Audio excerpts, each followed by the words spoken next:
I realized in that moment that I was doing a disservice to myself and to my business and to my clients because I was putting someone else's business ahead of mine. And I knew that if I wanted it to be, what I wanted to be, really fulfill my dreams and to be there wholeheartedly, fully for my clients, then I needed to commit to myself. So I never went back, and that was it for me. Hey y'all, and welcome back to my channel. My name is Kay. I'm a marketing and content strategist, and this is the 4th week of Behind the Scenes Queens. I've been interviewing entrepreneurs in my local area and just getting the details about how they got started and how they've overcome obstacles in their business and how they are flourishing now. And this week I am joined with Miss Iris. She is a travel coordinator, and she's going to be telling you guys about all things travel and how she made it through the pandemic and more juicy details. So thank you for joining me, Iris. Thanks for having me. Again, as she stated, my name is Iris Martin. I am the owner, CEO of Surreal Travel, a full-service travel agency located right here in Fayetteville, North Carolina. Yes, so Iris, tell the people how you get started. I know you talked a little bit about you loving to travel, so tell people what made you become a travel agent?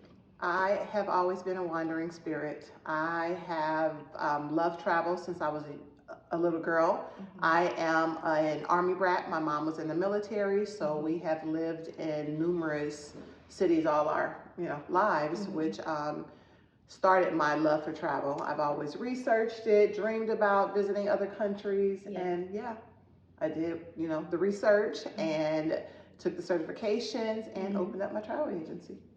So whenever you became a travel agent, how was it at first? How did you start getting clientele and getting people in business? Oh, wow.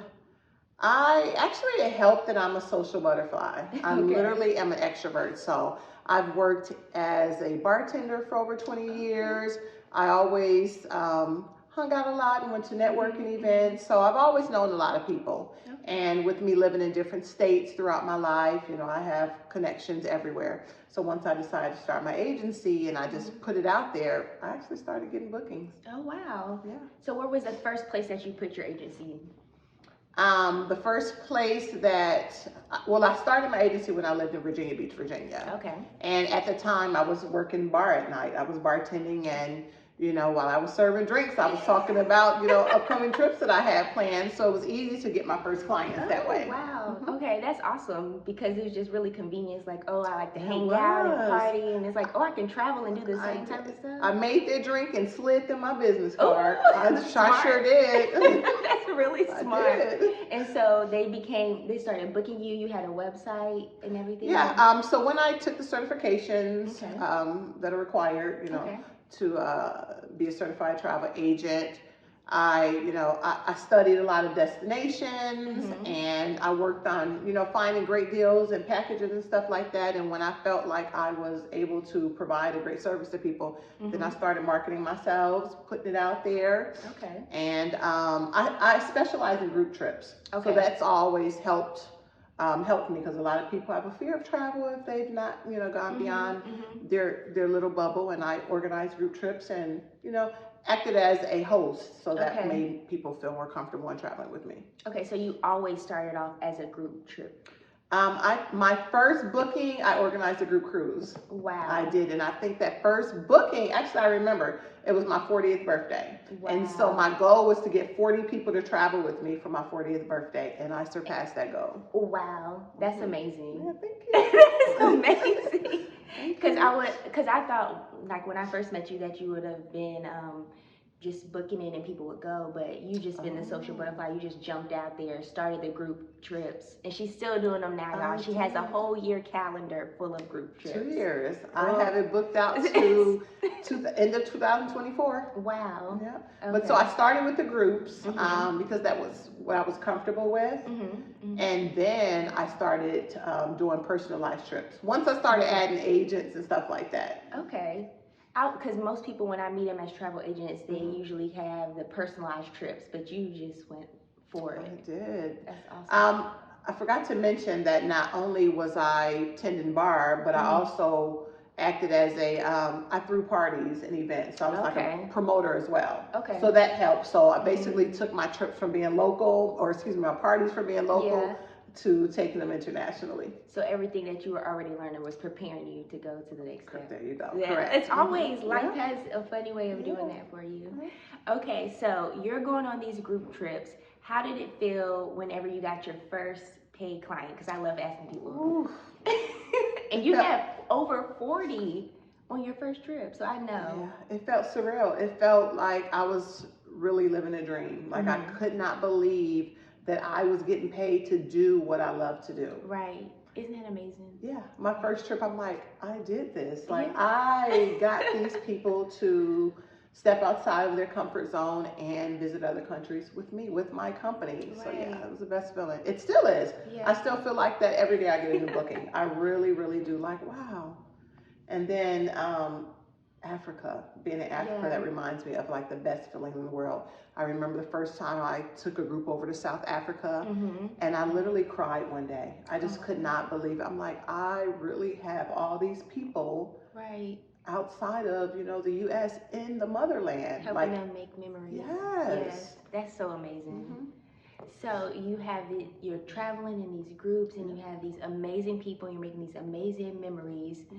When did you know that it was okay for you to quit working at the bar and doing events and everything? Okay.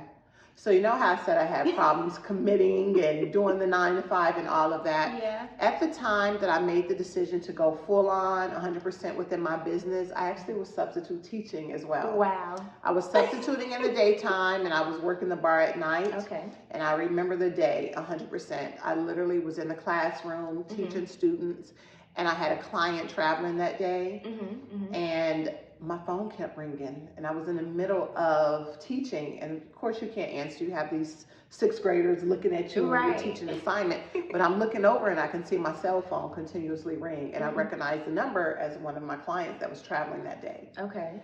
And I couldn't answer the phone because it's a rule. You're a teacher. You can't be on your, you know, your device while you're teaching. Right.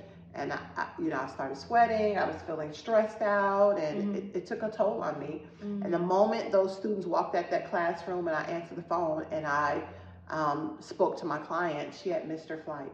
Oh man. She missed her flight because her date of birth was incorrect. Oh. And I needed to be available to fix that, and I couldn't. And I never went back in that classroom after that day. Wow. I realized in that moment that I was doing a disservice to myself and to my business and to my clients because I was putting someone else's business ahead of mine. And I knew that if I wanted it to be, you know, what I wanted to be, you know, really fulfill my dreams and to be there wholeheartedly, fully for my clients, then I needed to commit to myself. So I never went back, and that was it for me. Well, that definitely makes sense. So was it hard for you to make that decision, or it's just like at first? I had, you know, of course I had dreams of just, you know, working my business. I was tired. I was not only working the bar at night, I was substituting, I was delivering for Amazon, I was doing Uber. I literally had 4 different hustles to take care of my family. And my business. So I was pulled in all these, you know, different directions, but I never fully believed that I could sustain my living and take care of my family with just my business. But I learned from that. I learned that once I put 100% into my business, then it could be successful. And shortly after that, it blew up. Because you had the one focus. And that's what I say a lot. Once you focus on one area and give it your all, it just goes and you're able to surpass everything. And it really did. Never looked back since then. So I have not looked back. That's great.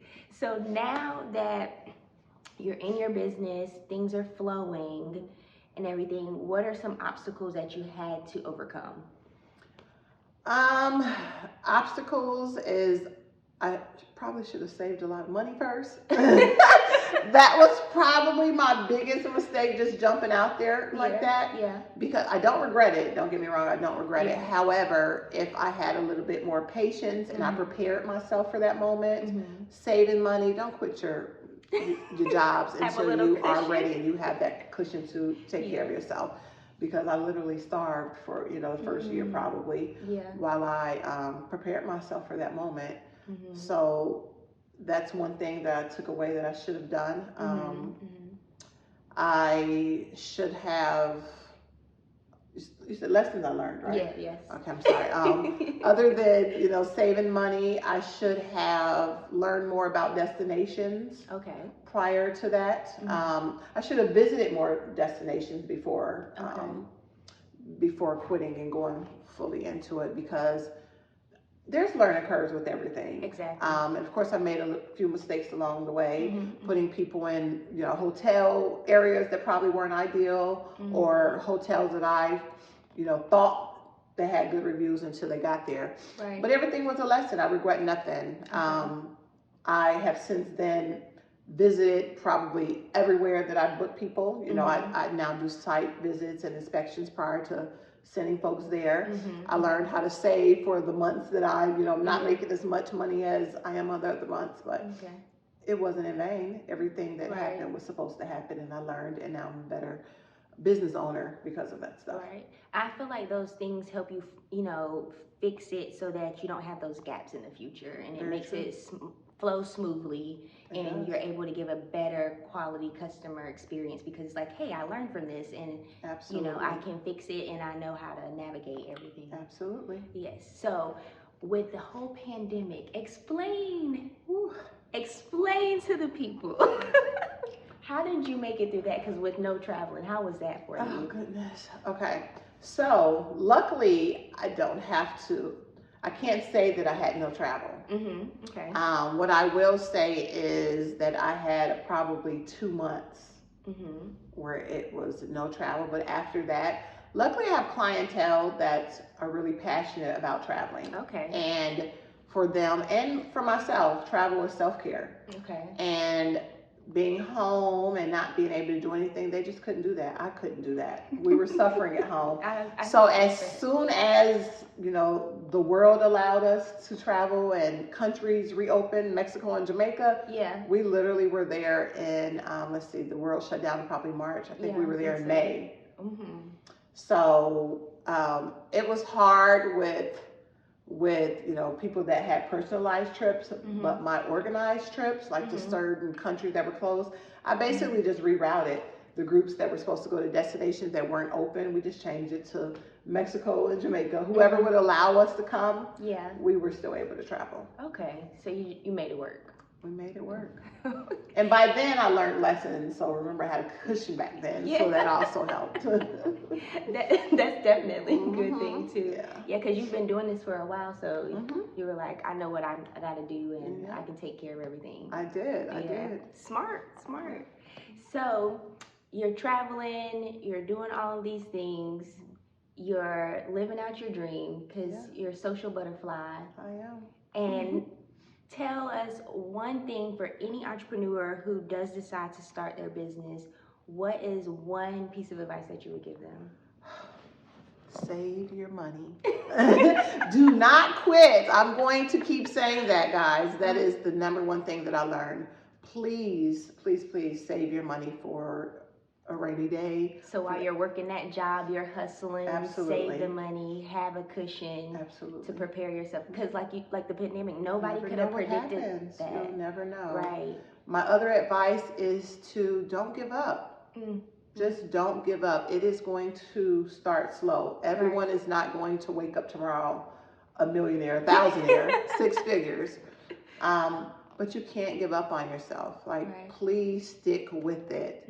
You know, if you have folks that say you're posting too much, it's getting obnoxious, those aren't your people. Those aren't, that's not the clientele that you're trying to attract.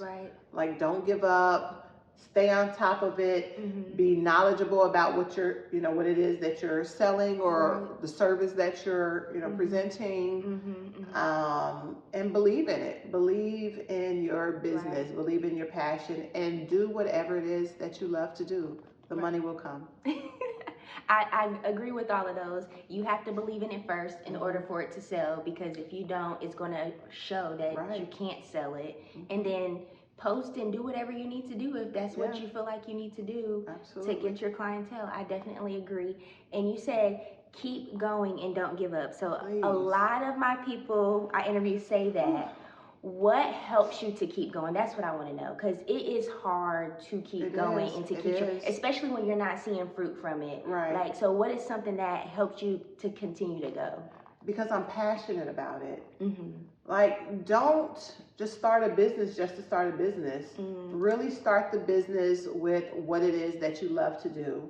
Okay. Be obsessed with it. I am so obsessed with travel. I am. I can see that. Like, I cannot believe that I am making a living doing what it is that I love to do. And seeing beautiful places along the way. Exactly. I couldn't do anything else. Like, I could not imagine myself. Everything else was just stair steps to where I am now. This is where I'm supposed to be. And if you are doing what you want to do, and you are doing what it is that you want to do, you'll do great. Just don't give up. Stay at it. I will say that you do have to be passionate about it. I am so passionate about marketing and like interviewing new people and talking to you guys. And look at you, you're glowing. You're in your element. So passionate. And it shows. And I can relate to you. The 9 to 5 does not work for me either, listening to somebody else. And it's like, you pour so much into somebody else's dream when you can pour so much into your dream and go for it and feel great about it every day and waking up and just being like, I can't believe I'm living this life. That's the goal. Yes. I love it. I love it here. Well, Iris, I thank you so much for coming and interviewing with me. And you guys, thank you so much for watching us. Make sure you subscribe to my channel, and you can find Iris at www.surrealjourneystravels with an S, because someone hacked the original. .com. You can find us on Instagram. We are on TikTok. We are on Facebook. We are on Twitter. We're everywhere. Yes, guys. And she has 2 years planned out, so you can jump on a group trip with her and have a good time and travel the world and meet the wonderful Iris. Thank you, guys, and we'll see you next time. Look forward to seeing you on a trip soon.